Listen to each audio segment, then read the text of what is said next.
So, Chapter 9 of The Outsiders. We're finally there at the climax of the novel, what we've been leading up to since Chapter 1, the rumble between the Greasers and the Socias. This is the main conflict in the novel, and this is its climax. Really, the only thing that happens in this chapter before the rumble is they're all just kind of getting ready, and Pony asks everyone why they like to fight, because he realizes he doesn't think he really does like to fight, but all the other greasers do. And after he's asking them, they're hanging out, he finally comes to this conclusion. Soda fought for fun, Steve for hatred, Barry for pride, and Two-Bit for conformity. Why do I fight, I thought, and couldn't think of any real good reason. There isn't any real good reason for fighting except self-defense. So that's his final conclusion. Those are the reasons they fight, but none of those really apply to him. He couldn't find one that worked for him. He thinks there is no good reason to fight except for self-defense. And he probably thinks that because that's why Johnny stabbed Bob, and he doesn't think what Johnny did was wrong. So after that, they walk over to the vacant lot to get ready for the rumble. When they're there, they meet two other gangs of greasers, the Curtis gang and the Brumley boys, who are going to be fighting alongside them against the Socias.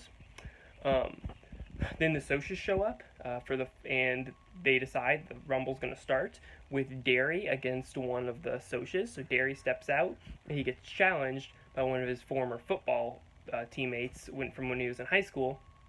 And Derry sees this guy, and he immediately just gets really angry and jealous. His friend's name is Paul, and the reason Derry gets angry and jealous is because Paul is kind of leading the life that Derry should be leading. He's a junior in college. He doesn't have to work to support anybody. He's just doing really well. Whereas Derry couldn't go to college, works, a really difficult job as a roofer, has to support his two brothers. And it's just another example of Socias getting all the breaks and the greasers having to live life the difficult way. So right when they're about to start, they hear a yell from down the street, and they turn, and Dally is running up the street to come join the fight. His arm's all still beat up, but he can't miss a fight, he says. But right as Dally yells, Paul swings at Derry and punches him, and the rumble begins.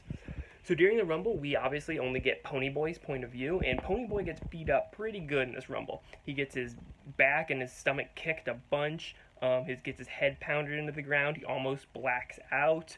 He gets in a couple good hits himself, but the rumble really doesn't go well for Ponyboy. He gets pretty beat up. But while Ponyboy is on the ground getting beat up, the rest of the greasers are doing really well, and they do end up winning the fight against the Socias. After a while, the Socias just run away, and the greasers won. There's some injuries all around, but they won. While the greasers are nursing their wounds or celebrating, Dally yells at Ponyboy, "Hey, we gotta go see Johnny," and just immediately takes off running, and Ponyboy doesn't question it. He just goes with Dally.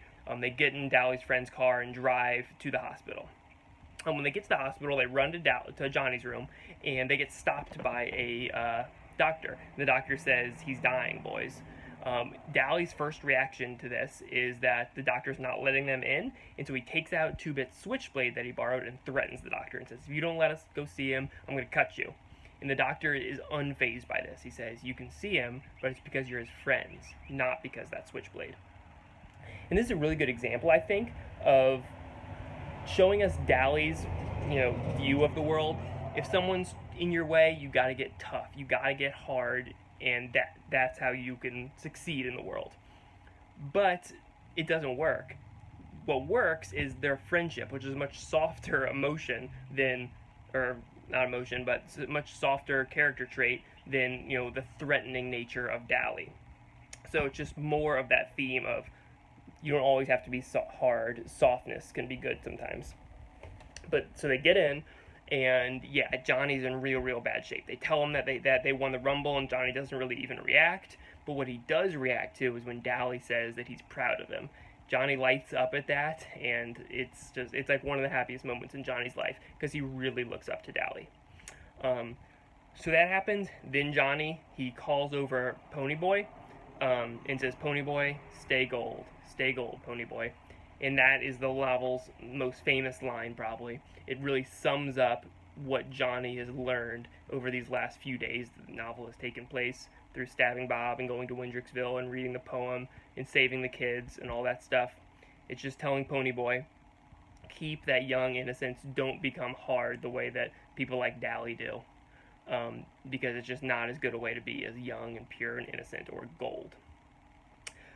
So Johnny, after he says that, he rests his head on his pillow and dies, and this is just too much for Dally to take. Dally slams his back against the wall, his face all in agony. He cusses and runs out of the room. And that's where chapter 9 ends.